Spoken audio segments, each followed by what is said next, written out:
Hi, everyone. Thank you for joining us today. I'm Melvin, your moderator, and we are diving into how sustainability can align with real business strategy. And, because going green has also got to make business sense. We've got great speakers lined up today. So, yeah, we'll go straight into it. And I want to introduce my teammate, Anirudh Bhaskaran, Associate Director in Frost Sullivan. He is someone with an eye and perspective on aligning digital transformation with sustainable growth. And we also have Amanda Yeo, lead consultant for ESG and sustainability at JFourth Solutions.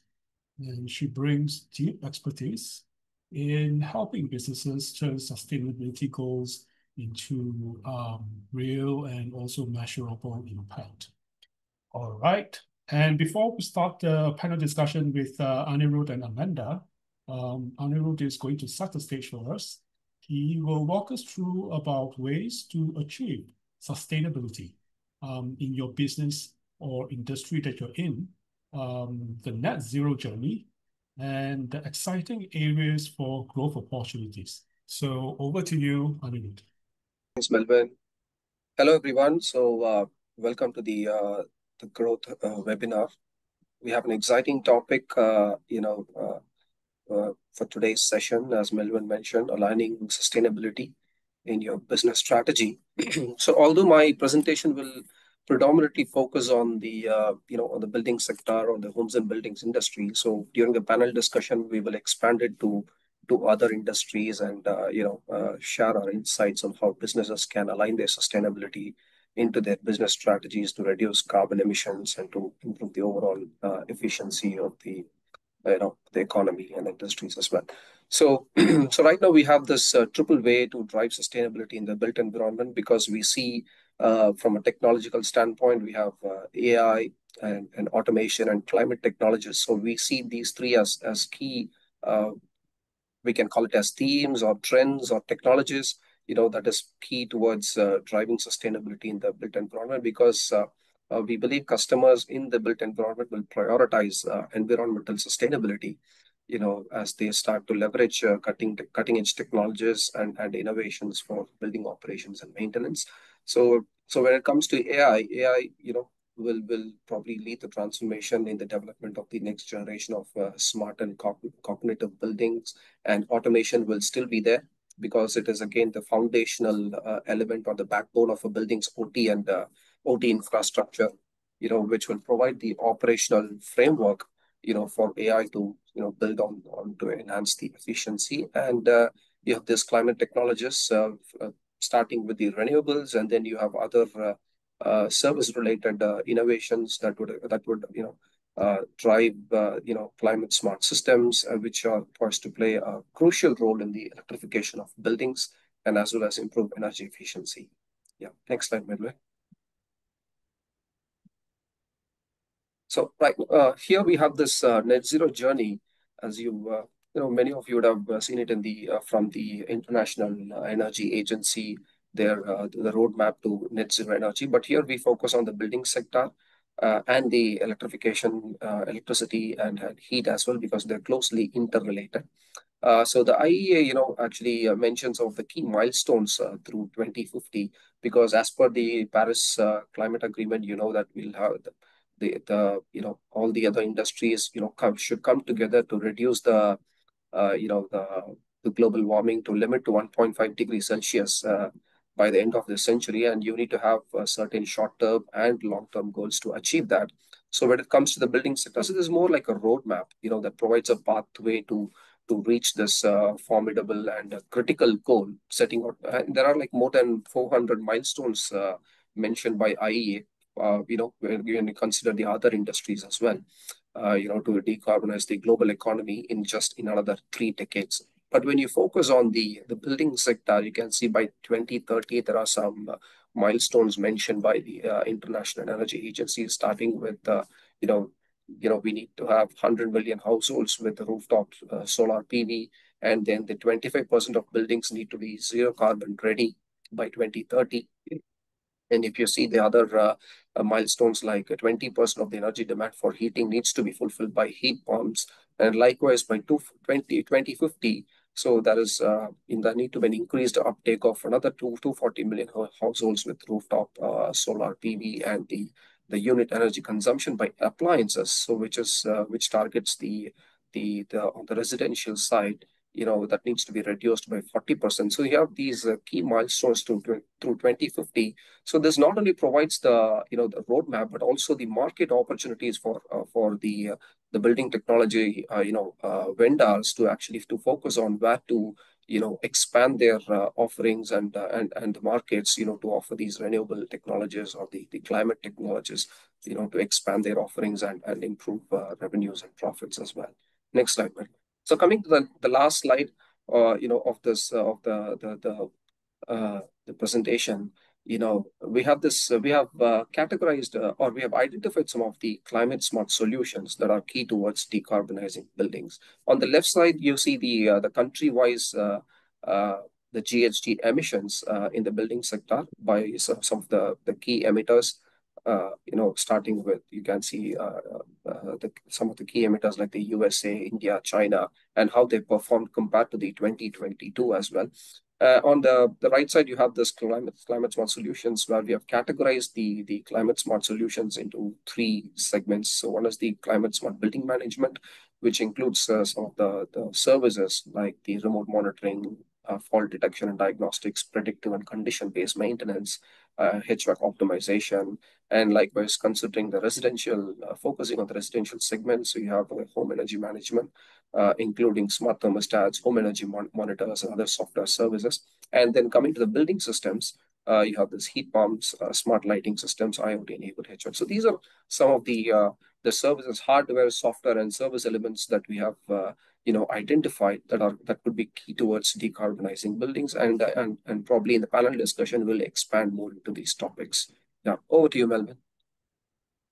All right, so that looks like a very quick and crisp kind of setting, and I hope everyone has who have just signed in have got a little bit of an understanding of today's topic. And the title of today's group webinar is Green Goals, Great Numbers, Aligning Sustainability with Business Strategy.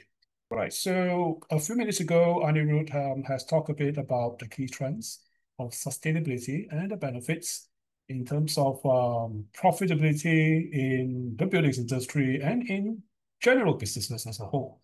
And we have Amanda with us today, so who has agreed to join us to talk about this topic. So Amanda, thanks for joining us. Can you please give us a very, very quick and brief introduction of yourself, and what do you do? And what do you do? Thank you, Frost and Sullivan, for having me, and thanks, Melvin, for moderating this session today. I'm Amanda. I'm lead consultant ESG and sustainability at JFourth Solution. Basically, for now is my transition period. I have planned to set up my own company soon, and my focus will be on ESG training, consultancy, and advisory for the listed company in Malaysia and even in Singapore market. But if let's say there are another ASEAN countries that willing to explore my services, I'm open as well. Thank you. Right. Awesome. I think we got the right person to talk with today. And so as you know, the topic today is about sustainability in businesses. And the key buzzword sustainability is now the central to it's very important to industry design and operations. Technologies like smart sensors or even AI, they are all driving innovation around sustainability. And we know that not all solutions are equal. They're not all created equal. Some deliver real impact, while others are falling short. I think choosing the right solutions do matter in any operations or business. So in your view, Amanda, which emerging technologies that you believe are really making a difference right now, both in terms of sustainability and also profitability? Thank you, Melvin, for the question. So basically, just now, Anirudh has kind of mentioned about the AI automation and the smart building related technology. But for my side, I have something to add on is that basically this kind of technology can help to monitor the occupancy, temperature, lighting, and even the air quality in real time, so that you can actually save some energy, and then also you can reduce unnecessary waste. And there is another perspective that I would like to bring actually is the generative design and also the climate adaptive facet, whereby you can actually integrate the comfort and also consider the embodied carbon perspective and also the cost perspective in order to enhance the occupant comfort. And we also can consider to have the building design whereby it's like you have how to say the sunlight that can go through the building, so at least like you not necessarily always have to on aircon, because currently in Malaysia and Singapore especially, the common building normally is that we have to on the aircon in order to survive from the heat. But if let's say we can have the open concept kind of building design, then at least the how to say the ventilation is there and the air quality also can be maintained as well. So basically, it's not just technology, but the design of the built environment or the buildings. It's also contributing to sustainability, and at the same time, it also can help reduce cost of electricity or utility in the future, because you install much lesser cooling equipment, lighting equipment. So I think the fundamental message here is that the willingness must begin from the design stage. Yes. Yeah, so it's not just doing something like installing all this sustainable equipment just for the sake of it, but without thinking overall about the basic design approach at the first place.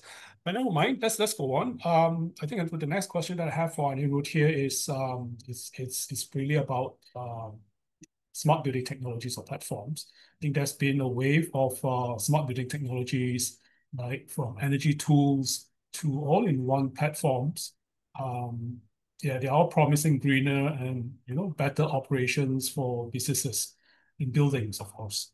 But the real issue is, do they actually deliver results, and help hit sustainability goals, or they are just there, to look good and sound good? So, in your opinion, Anirudh, how do digital tools, used in energy management systems, which is very common in buildings, or tools, digital tools used in smart building platforms, contribute to the ROI while supporting green goals? Yeah, sure. Thanks, Melvin. So when you look at the tools, that are actually required, that could actually, mitigate carbon emissions, or, improve energy efficiency and improve profits for companies, it basically starts from as low as as simple as basic energy conservation measures. Start a conventional method, and then you can move on to doing energy audits using a certified energy auditor, and then you can implement certain the energy conservation measures prescribed by the auditor, and then you can go ahead, measure, verify, and continue implementing those services throughout the lifetime of the project. But when it comes to the large buildings, who has those buildings which has more budgets and the bandwidth, and the skilled personnel to operate and maintain buildings with the help of some of the digital tools, like you mentioned, the BEMS, like the building energy management systems, or what do you call, a complex, maybe smart building platforms.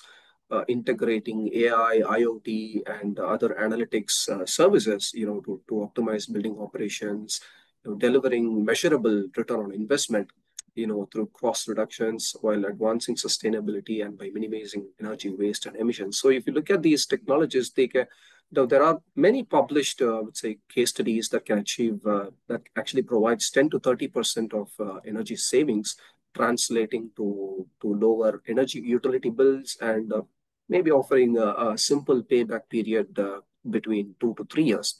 So, and also supports their net zero ambitions as well.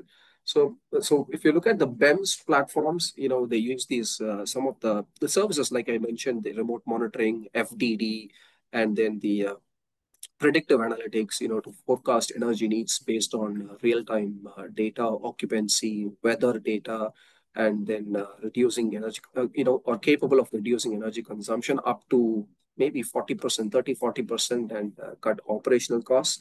So which that not only boosts the financial returns, but also, aligns with the green goals, by lowering carbon footprints as well. So I think this is how I think the smart building platforms and the BEMS software actually helps to in providing the ROI for the green goals. Yeah. Okay. Awesome. Thanks.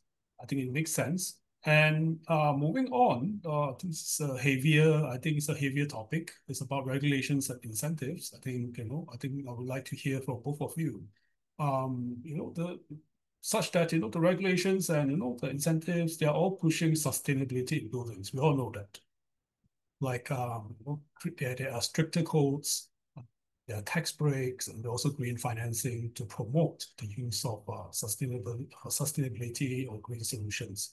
And their impact really depends on the region where it is used. And then the local priorities are different. Infrastructure and market conditions are also different by country. And it all shapes, how this, the overall adoption of sustainability solutions are going to work out. So even if you have regulatory pressures and incentives, we need to, understand how are they really shaping investment decisions in using sustainable building solutions. And in your opinion, what role do regional differences like those in APAC and Europe play in shaping sustainability strategies? So for my side, right, I would like to share Malaysia, Singapore, and Europe perspective.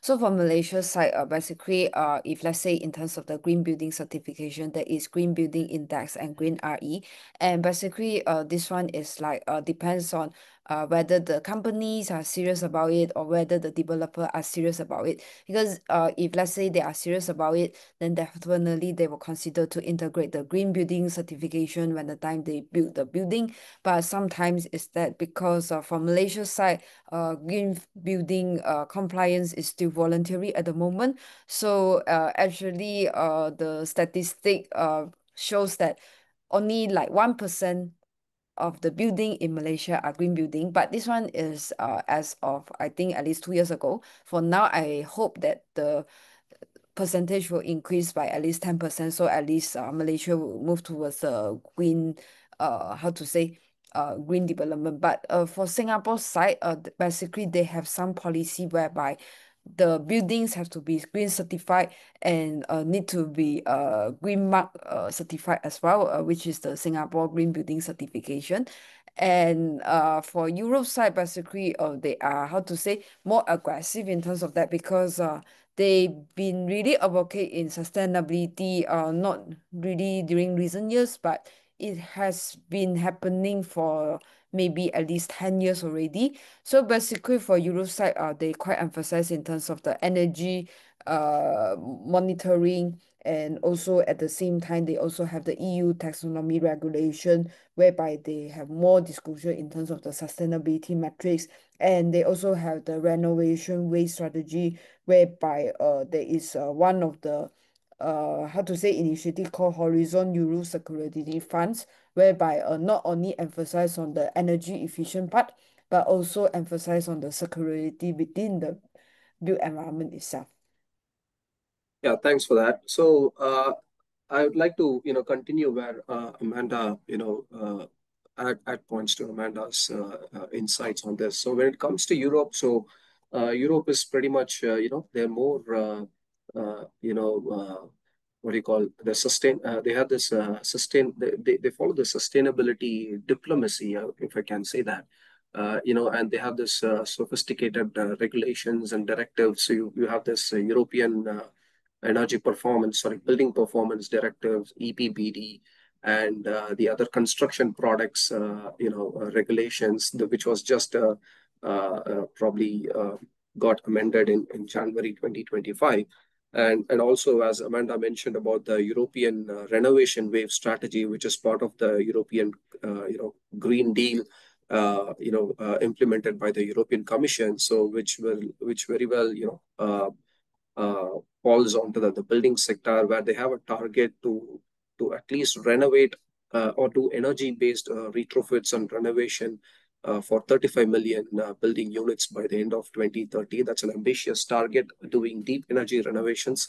And I think for Europe, it is pretty much driven by the regulations, because the investors will look into those projects that are ESG integrated, or that follow some of the sustainability regulations as part of the Europe. But when it comes to the APAC, so I can give a little bit of perspective from India.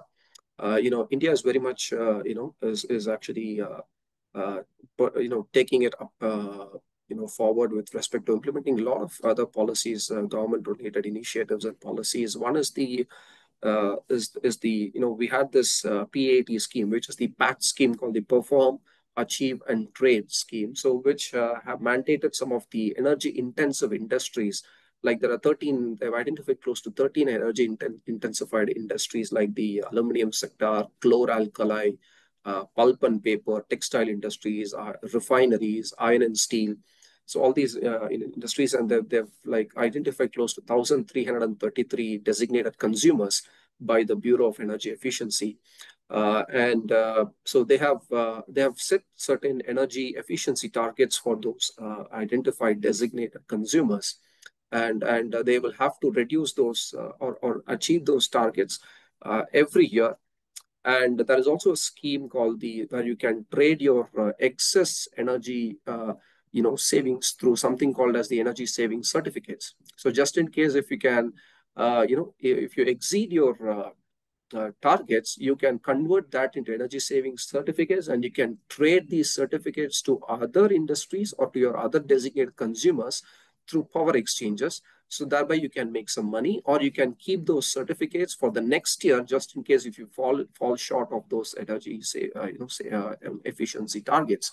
So now what has happened is, the government of India, I think starting from the budget of fiscal year 2023-24, they have actually shifted 9 out of the 13 energy intensive industries to a carbon credit trading scheme, CCTS. So which mandates these designated consumers to actually save a certain amount of carbon emissions. Instead of energy efficiency, now they have moved on to saving carbon emissions for those designated consumers falling under the 9 sectors. So this is actually a very welcome move, I would say, from the government of India, where they have moved from energy efficiency towards carbon emissions. So that is one thing. Yeah, and the other one is on the we have these something called as the BRSR reporting, so business responsibility and sustainability reporting, which we did not have this, which was only voluntary since financial year 2021-22, but it became mandatory from financial year 22-23, where at least the top 1,000 public listed companies, in the Indian stock market, should mandatorily report those business responsibility and sustainability reporting. So the top 1,000 companies, and now they are expanding that to the value chain of those top 1,000 companies in the upcoming financial year. So that is a very welcome move, where where these companies will need to emphasize their partners, their value chain, supply chain vendors, to actually report some of the key metrics into their BRSR reports. Thereby, you bringing total transparency, and you need to quantify your carbon emissions, waste generation, other metrics related to ESG. So this is what I see. When it comes to the regulations, when it becomes stringent, this will help the investors to actually choose and invest into certain areas where they are ESG integrated, and thereby improving the economy as well. Yeah. Right. Speaking of ESG, I think somebody has a question. And I think maybe this question is more impactful for Amanda to answer. So Alicia Koo has asked, other than green mark certification, in Singapore, what are the other criterion we can include to evaluate suppliers in terms of sustainability efforts and initiatives? Perhaps can explain in ESG aspects. What is your opinion about this, Amanda? Okay, thank you, Alicia, for the question. So basically, let's say if we relate to the ESG in built environment sector, we can actually relate the E is in terms of the energy efficient, waste management and water conservation. And then if in terms of social side, it can be in terms of employee engagement and also in terms of occupational health and safety, because it's very much relevant to the built environment, whereby the worker health and safety is the priority. And another part would be governance. Governance is that we have transparent policy in terms of the occupational health and safety, and even the code of conduct and the employee handbook. So basically from there, how to say, the ESG aspect will be more integrated in terms of the built environment perspective. But if let's say if we want to link to the supplier perspective, that one we can actually relate to the EcoVadis certification, because EcoVadis, they emphasize on sustainable supply chain, whereby they also have the environmental, social, and the governance aspect together. But for this EcoVadis certification, right, normally they will see more in terms of the global perspective, like whether your supply chain has complied socially and environmentally as well. I hope that answer your question. Yeah, I think fundamentally also, it has to tie back to your company's policies on how you define ESG as well, because your vendors have to comply with your ESG goals or your framework that is set up by your own company. Of course, there are external policies or frameworks in ESG that you can adopt, like what Amanda has mentioned just now, and it all depends on your individual company, your employer that set up the framework and define the framework of ESG in your operations. And okay, let's moving on. Okay, and we have the next question is basically for Amanda, but again, that additional question doesn't count from. Okay, so my question for you here is about trade-offs, operational trade-offs. And, we know sustainability is basically the right move now. But we all know that it's also not easy. Companies are, they're struggling with green goals, with financial and operational pressures as well. And, upfront costs and, tricky retrofits. But the reality is, trade-offs are essential, and it's going to be part of the sustainability journey. So what do you see, Amanda, as the biggest financial or operational trade-off companies have to face when trying to make businesses or buildings more sustainable? Actually, this question very much relate to what I hear from another speaker this morning in the conference in Penang. They actually for him he actually mentioned that sometimes it's like you want to pursue sustainability, but cost can be another factor. So for the cost depends on how you see it, because if let's say you feel that this is a very good investment in the long term, so for the short term you don't mind to invest first, then you will see the result in the longer term. So basically for now, let me break down into the financial and the operational dilemma. So for the financial, it can be in terms of high upfront costs, which is in terms of higher apex when the time we want to have the building to be green certified.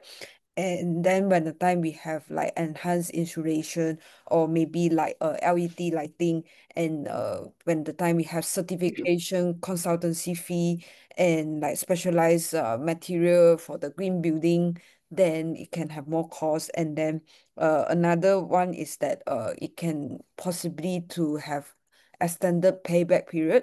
For example, if let's say you want to achieve this certification, and basically this premium cost can take 2 to 6 years to recover, depends on what kind of certification that you apply. Like if let's say Singapore Green Mark, it can be like different costs, and then Malaysia Green Building Index can be different costs as well. And if let's say for the operation side, normally we will look into the maintenance complexity and high operation and maintenance costs, whereby sometimes if let's say we install the green roof, it will require more maintenance due to watering and debris removal and even structural reinforcement. And if let's say we integrate like the smart building management system, heat recovery, ventilation, or renewable integration, we sometimes also need some skilled labor to build the necessary structure. So basically when the time you how to say want to invest this kind of renewable energy integration, it will lead to higher utility and higher labor overhead. And another perspective is that basically sometimes, right, what you expect for your building design may not relate to the actual performance. So basically is that if let's say your how to say construction modeling at first is like you not really reflect the energy efficiency practice, so in the end you will have higher energy consumption in the end. So basically for this question depends on how you see whether you want to get the benefit in short term, or you only plan to get the benefit in the long term. But if let's say you plan to receive this benefit in the longer term, then you will actually able to see operational saving and even rent premium, and also improve tenant experience in the longer term. For example, what I can mention is the Empire State Building in the United States. Basically, for them, it's like they managed to retrofit the building and then integrate some energy efficient design. Then from there, actually, they managed to increase the rental premium, and a lot of companies continue to rent it because they feel that the environment is very good. So basically, when you provide the environment, it will motivate the company to stay in the sustainable building structure. Thank you. Thanks, Amanda. So I think Amanda has mentioned a little bit about the extra cost or the financial aspect of it, and so which is quite related to the next question I'm going to ask to Anirudh.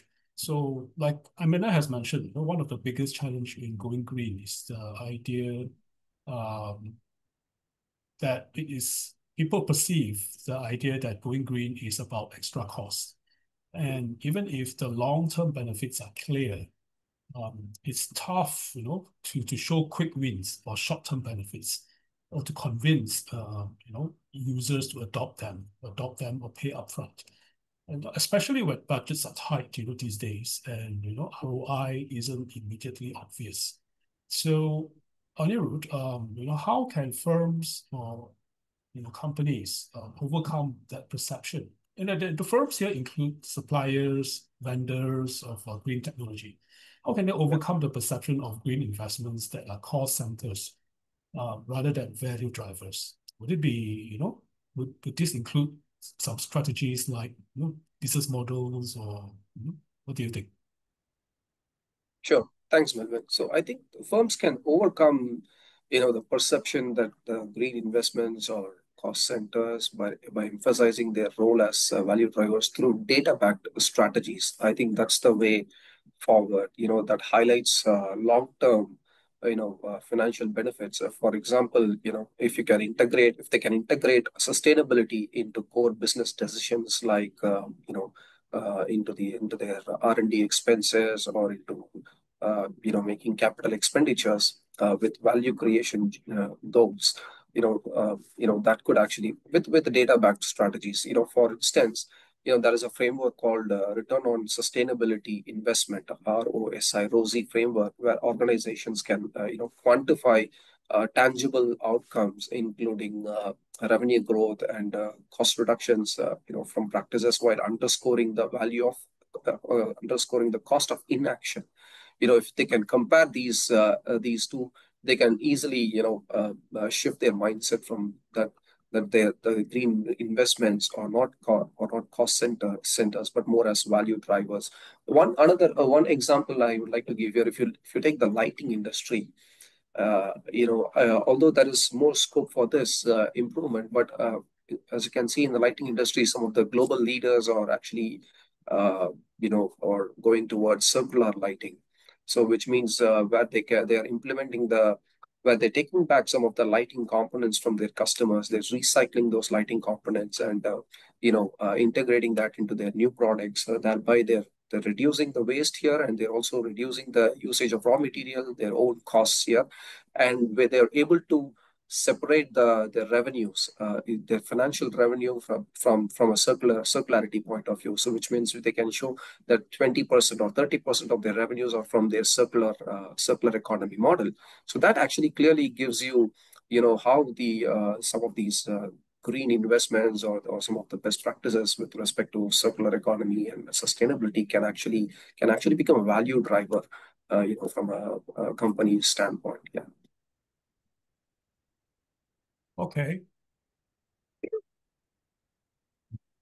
Right. So now, thanks, Anirudh. And I think we are almost there, but I think I have a few more questions for both of you. And I think it's related to what you believe as the key trends in the next wave of sustainable growth.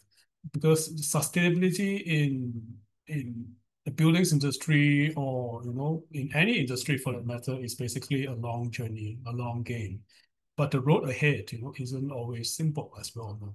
And so far, both of you have advocated some of the steps, some of the ways to move ahead.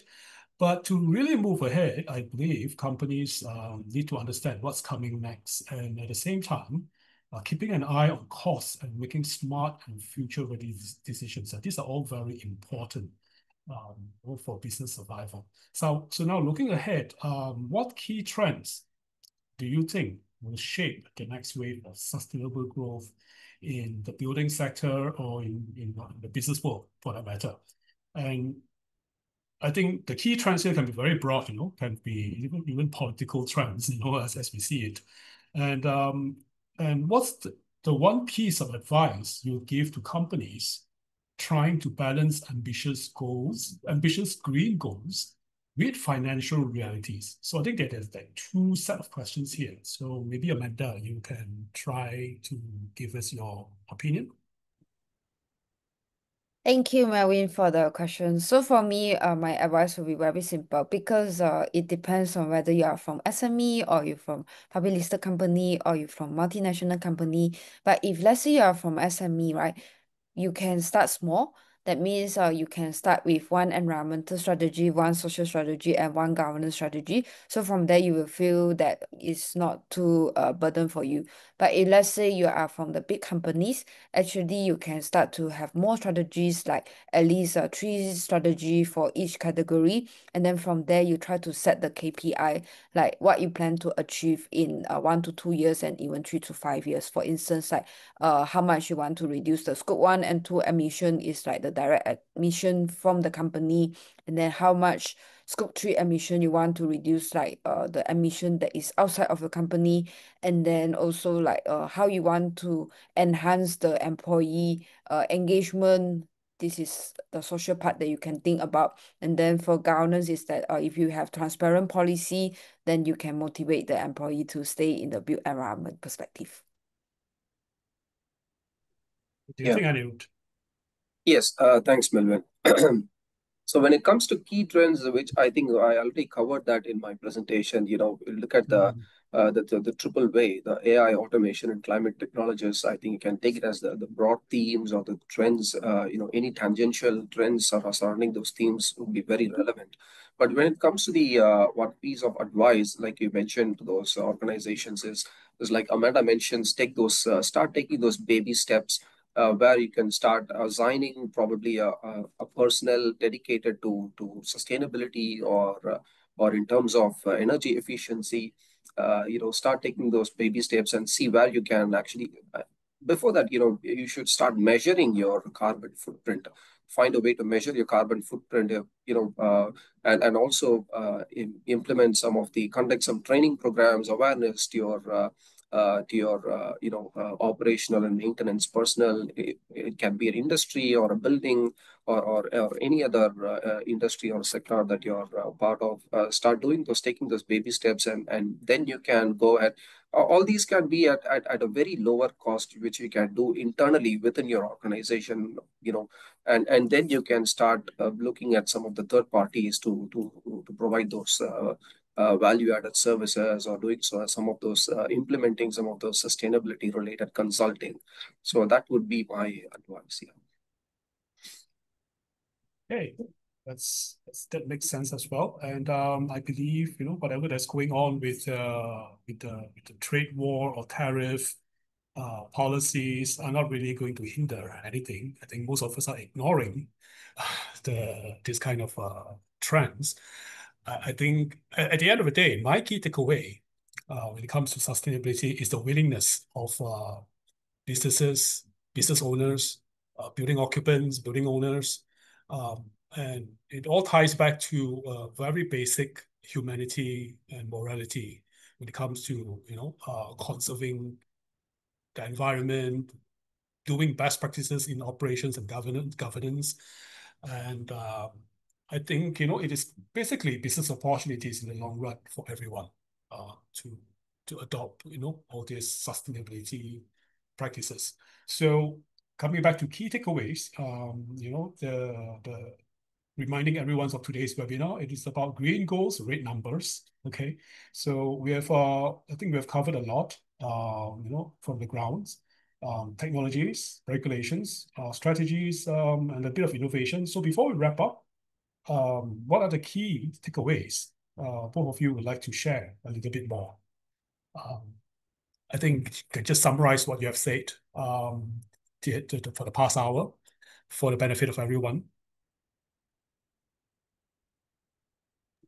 Actually, for my side, will be more towards the design and also the security part, because of if let's say we not emphasize on the design and the security from the early stage, then it's quite difficult to advance the sustainability journey in the built environment. Right. That's short. Okay. So circularity, what do you mean by circularity? So that means you try to have some alternative material to produce, because normally cement contribute a lot in terms of the carbon emission. So if let's say we can have some alternative construction material whereby we can also have the recycled component inside the construction material, then Right. that would be better, because it will generate less waste, and at the same time you also can have better quality control. Right. So that is related more to the design and construction phase. Yes. Is there anything from the operations wise, because I'm seeing a lot that the recycling rate, or is quite deplorable in certain regions of the world. For the operation side, I think you still need to have the technology to integrate together. I think, Right. for example, like the digital twin and the building information modeling, they are very important tools for you to monitor the operation side. And then from there, actually, you can reduce necessary maintenance costs, or maybe reduce necessary risk from like degrading or decommissioning. Right. Yeah. So you mentioned digital twin and BIM. I think that's a very interesting topic for Anirudh to talk about. I think he's one of his core topics on BIM and digital twin. So Anirudh, what's your key takeaway here for the past 1 hour? Yeah, the key takeaway is I would probably link those digital tools, and the smart building platforms, including the BIMs and the sustainability management platforms, and like Amanda mentioned, the digital twin BIM. It is very it is important, that you start these ESG integrated strategies and energy efficiency related strategies start from the designing and the plan phase. Like Amanda mentioned, that's very important, because if you look at the entire the life cycle of the building, it starts from plan, design, and then the operate and construct, operate and build phase. So it is very important that you start these ESG integration or environmental related strategies starting from the design phase, and then you continue this, as you pass on your responsibilities to the different personnel within the organization, and then you continue doing that in the operate and design phase, and you also leverage some of the digital tools that we mentioned, and try to link it with some of the existing initiatives, government initiatives or regulatory the regulations that are currently present, to make sure that you comply with those regulations, and also don't get into the zone of paying penalties if you don't comply to that. So in that way, you're also in both way, it would provide both the you can achieve those green goals as well as reduce your energy consumption, and also improve your bottom line as well. So that would be my key takeaway here. Thank you so much, Anirudh, for the answer. Amanda as well. I think both of you have contributed a lot to today's discussion, and so that brings us to the end of today's Frost & Sullivan Growth Webinar.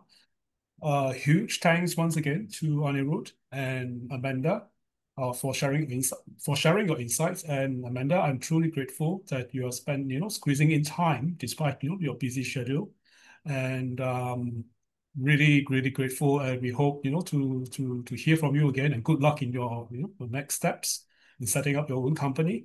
And also a big thanks to everyone who joined and listened in. We hope you found the discussion helpful. And a quick reminder, the webinar recording will also be available. So feel free to reach out if you'd like access or you have any additional questions for us. And on behalf of Frost & Sullivan, thank you again. Stay curious, stay connected, and see you all next time. Thank you so much. Thank you. Thanks, Melvin. Bye. Take care.